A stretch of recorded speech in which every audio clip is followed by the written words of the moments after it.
الحمد لله وحده والصلاة والسلام على من لا نبي بعده وعلى آله وصحبه أما بعد. Mes chers frères et mes chères sœurs, craignez Allah tabarak wa ta'ala et rappelez-vous, Allah Jalla wa ala a fait les éloges de ceux qui se rappellent et de ceux qui tirent des leçons et qui apprennent de ces signes, de ce qu'ils voient et de ce qu'ils entendent. Dans le sens, Allah tabarak wa ta'ala il dit, mais n'en tire d'exhortation que ceux qui sont doués de raison. N'en tire une exhortation que celui qui revient repentant. Comme il les décrit comme étant ceux qui le redoutent. Exhorte donc tous ceux que l'exhortation, exhorte donc tant que l'exhortation est utile. Et en tirera profit celui qui craint Allah tabaraka wa ta'ala.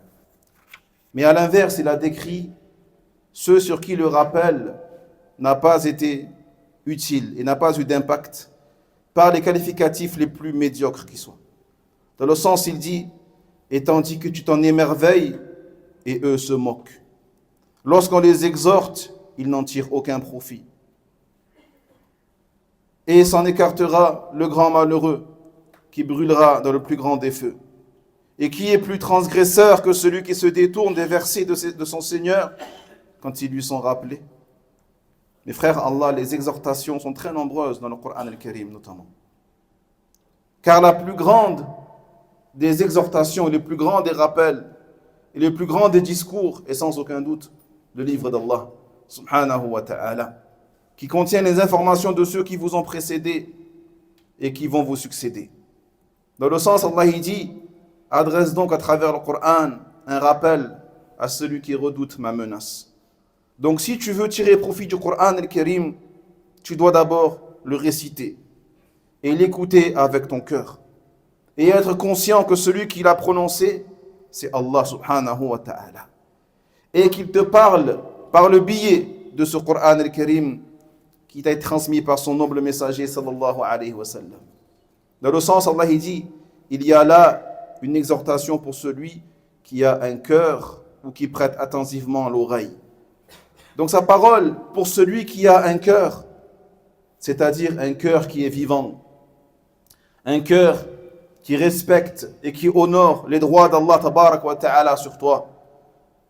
Dans le sens, Allah il dit, ceci n'est qu'un rappel et un livre clair destiné à avertir celui dont le cœur est vivant. Et sa parole ou qui prête l'oreille, c'est-à-dire en étant attentif attentif avec un cœur présent, éveillé et qui n'est pas distrait. Ainsi, lorsque le Coran, al-Mu'athir, celui qui a cet impact, est associé à un contenant qui est prêt à recevoir et qui est ce cœur vivant et qui est l'écoute attentive avec un cœur présent et qui n'est pas absorbé par autre chose et qu'il n'y a pas d'obstacle, eh bien l'impact se produira bi'idhnillah azza wa jal. Le profit et le rappel se produiront. Parmi les plus proches, les plus grandes exhortations et les plus influentes, il y a bien sûr la mort. Dans le sens, Allah a dit, tout ce qui se trouve sur terre disparaîtra et seul demeurera le visage de ton Seigneur, digne de glorification et de vénération. Toute âme goûtera à la mort. Où que vous soyez, la mort vous atteindra, même si vous étiez dans des tours imprenables. Et les versets sont très nombreux rappelant la mort, ainsi que les hadiths, tels que la parole du prophète alayhi salatu wassalam, qui a dit, multipliez le rappel de celui qui coupe les plaisirs immédiats, la mort. Et qui est la mort? Ubay ibn Ka'b radiyallahu anhu a dit que le messager sallallahu alayhi wa sallam a dit, lorsque le tiers de la nuit s'écoule, il s'est levé, le prophète, et il dit aux gens, évoquez Allah, la fin de ce monde approche et elle sera suivie par la résurrection. Et la mort se rapproche avec ce qui va avec, et la mort se rapproche avec ce qui va avec. Et l'un des grands dirigeants musulmans de l'histoire, Omar ibn Abdul Aziz, rahimahullah ta'ala, un jour fit un sermon et dit, cela dit, Allah tabarak wa ta'ala ne vous a pas créé en vain. Il ne vous a pas laissé sans ordre ou interdiction. Et vous avez un rendez-vous dans l'au-delà.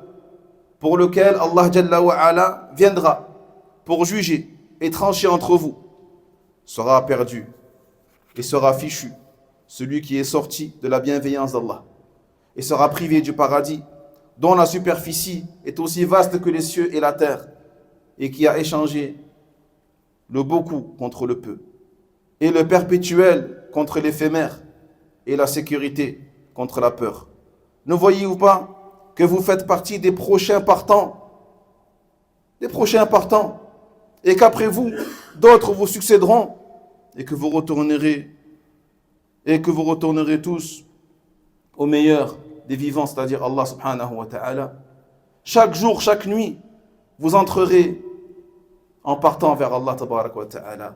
Et chaque jour et chaque nuit, vous enterrez une personne en partance vers Allah, dont la terre, dont le terme sur terre a été atteint. Vous les enterrerez dans une crevasse non nivelée, ni confortable sous terre, et il ne peut plus rien faire. Et sera séparé de ses êtres chers, otage de ses actes et attaché à eux, se passant de ce qu'il a laissé derrière lui. Craignez donc Allah tabarak wa ta'ala avant que la mort ne vous touche. Comme si la mort ne touchait que les autres, comme si ceux que vous avez enterrés allaient revenir et vous consommez leur héritage comme si vous étiez éternels. Vous oubliez toute exhortation. Vous vous croyez à l'abri de tout désastre, de tout malheur, comme si vous n'aviez pas de raison. Mes frères, Allah, vous avez un toit, masha'Allah, une maison, et vous l'avez embellie, et vous avez entassé l'argent, mais attention à l'arrivée. Attention à la destination. Rappelez-vous l'obscurité de la tombe. Rappelez-vous l'étroitesse des tombes et les terreurs du jour de jugement. Et que celui qui quittera le lieu du rassemblement, soit il ira au paradis, soit il ira en enfer. Donc mon frère, Allah, enfant d'Adam, Allah t'a donné une santé, Allah t'a donné des biens, Allah t'a donné du temps. Mais qu'as-tu préparé pour ton au-delà? Qu'as-tu fait pour ton au-delà? Combien de gens interrogent sur le prix de telle ou telle marchandise? Interrogent sur le prix de la nourriture, interrogent sur le prix de la viande, interrogent sur le prix des fruits et légumes, interrogent sur le prix des terres et de l'immobilier, mais n'interrogent pas sur le prix du temps. N'interroge pas sur le prix du temps, de la vie. Combien as-tu fait de bonnes actions?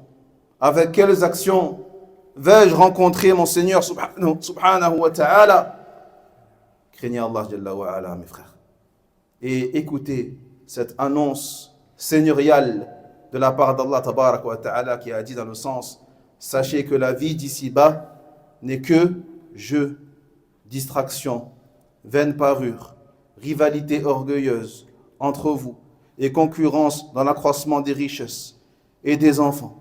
Elle est semblable à une pluie bienfaisante qui fait pousser une végétation qui, après avoir émerveillé un instant les agriculteurs, elle se fane alors et on la voit jaunir, puis elle tombe en débris. Et dans l'au-delà, il y aura soit un dur châtiment, soit le pardon d'Allah tabarak wa ta'ala et son agrément. La vie d'ici-bas n'est qu'une jouissance éphémère et trompeuse. Allahumma a'inna ala dhikrik.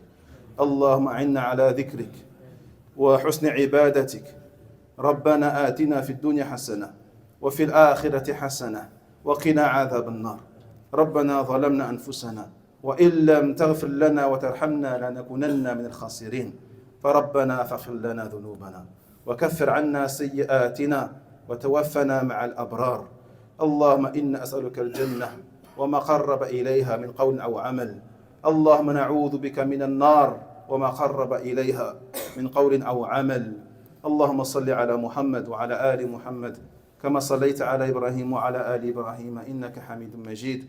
وبارك على محمد وعلى آل محمد كما باركت على إبراهيم وعلى آل إبراهيم إنك حميد مجيد. قم الصلاة.